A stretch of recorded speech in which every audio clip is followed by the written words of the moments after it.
they called Isaiah's job. I can't describe how a remnant any better than J. Albert Mott did, so I'm just going to quote him because it's easier. In the year of Uzziah's death, the Lord commissioned the prophet to go out and warn the people of the wrath to come. Tell them what a worthless lot they are, he said.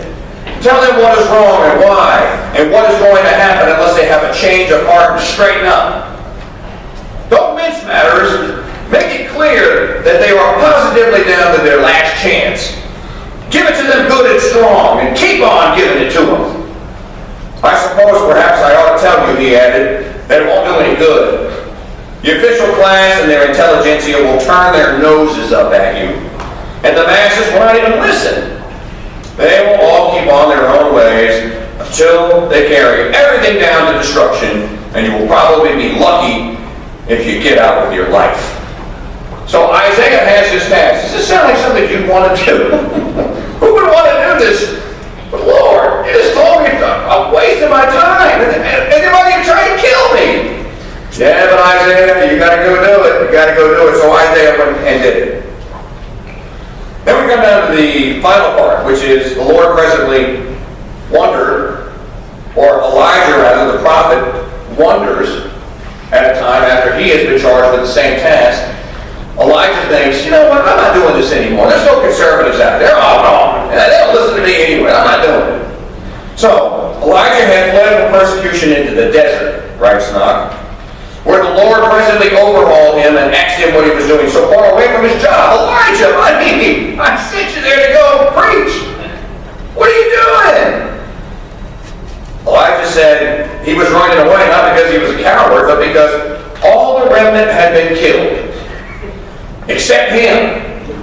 So he said, Lord, I got to stay out. I'm the only one left. I'm the only one that got away by the skin of my teeth. And if I'm not around, who's going to tell the story? So the Lord replied that, Elijah, you don't need to worry about that. For even without you, the true faith could probably manage to squeeze along somehow if it had to.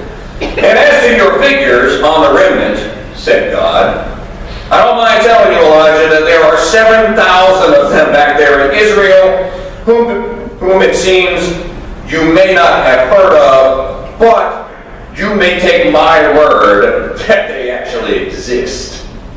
End quote, signed, God.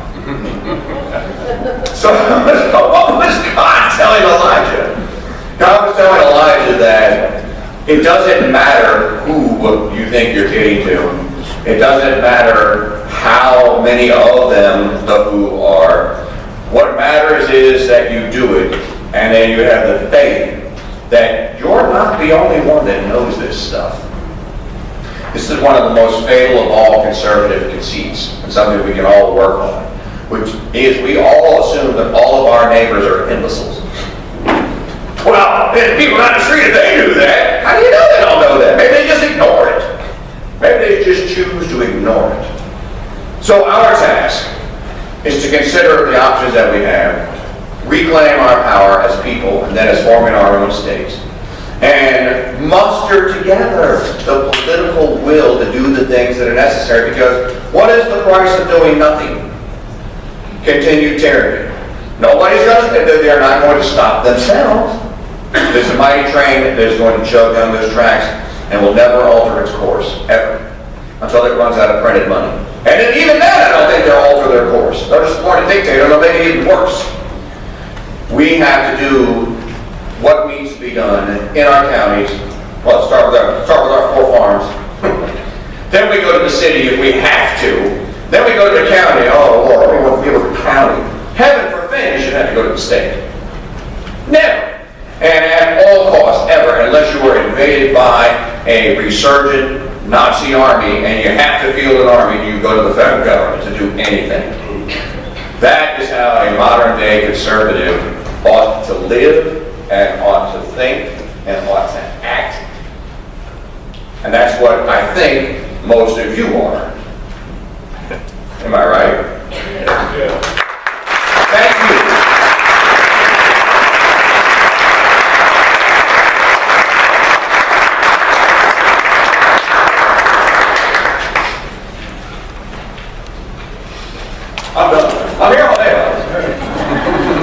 Let's give a round of applause.